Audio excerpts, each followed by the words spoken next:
The candles flickered on my birthday cake. Everyone leaned in, smiling, waiting for me to make a wish. And then my mother leaned closer, her voice a blade pressed against my ear. "You're jealous of your brother." The words cut deeper than any insult. Not loud enough for the others to hear, just sharp enough for me. I didn't flinch. I didn't give her the satisfaction. I only exhaled slowly, like smoke leaving a fire. Then I turned, met her eyes, and whispered back, calm, deadly precise. "Then let him pay your bills." Her smile froze. The room didn't notice, but I knew. From that moment, everything changed. It hadn't always been like this. When my brother and I were kids, I carried him on my shoulders, protected him when the world felt cruel. I was the quiet one, the steady one. He was the golden child, loud, adored, reckless. I never resented it. I thought that was love. So when he stumbled into debt, I covered him. When he couldn't pay rent, I wired the money. When his credit tanked, I co-signed the loan. And my parents? They didn't thank me. They praised him. "Look how well he's doing," they'd say, as if his survival was his own achievement, not my sacrifice. I didn't mind, not then. I thought love meant giving without keeping score. Until I realized I was the only one bleeding. The signs of betrayal came slow.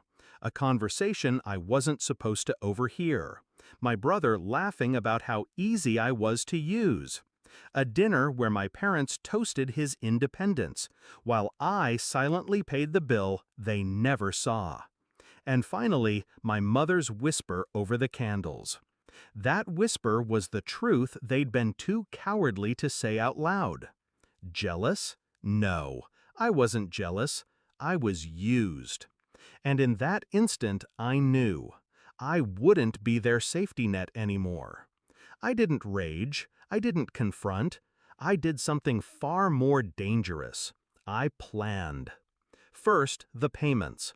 Every auto transfer, every quiet bailout, I shut them down.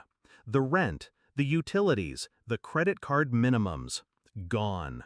Second, the co-signed accounts. I filed notices, withdrew my name. Let the banks chase the one who signed the other line. Third, the silence. I didn't warn them. I didn't explain. I wanted the realization to hit like a storm they never saw coming. It wasn't dramatic. It was surgical, precise. Revenge isn't about fire. It's about frost. It started with the calls. My brother, frantic. "Hey man, the rent didn't clear. Did you forget?" I told him, steady, "I didn't forget." Then my mother. "The electric company keeps calling. Did something happen?" "Yes," I said. I stopped paying. The shock in her silence was worth every dollar I'd ever spent. Weeks passed. The fallout grew. My brother's car was repossessed. He hadn't made a single payment on his own. His landlord taped an eviction notice to the door. My parents scrambled when the mortgage fell into arrears. For the first time, they faced the life I'd been shielding them from, reality. And they hated me for it. Called me selfish, cold, heartless. Funny, that's what they'd always been to me. They just didn't like the mirror I held up. The climax came one evening, another family dinner. Quieter now. No laughter, no golden glow around my brother. Just tension thick as smoke. My mother looked at me, her face tight. "Why are you doing this? We're your family." I set down my fork, my voice calm, deliberate. Family doesn't whisper poison over birthday cake. Family doesn't use you like an ATM.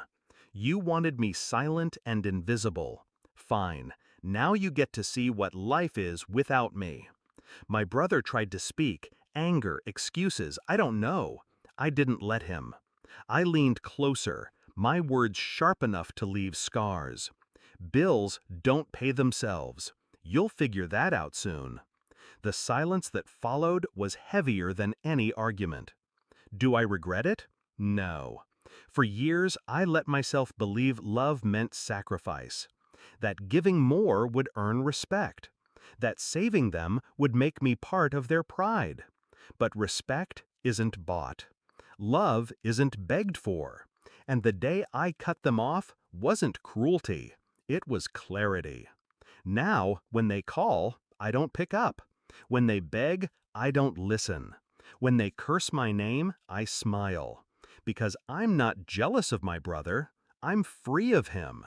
And freedom tastes better than any birthday cake ever could.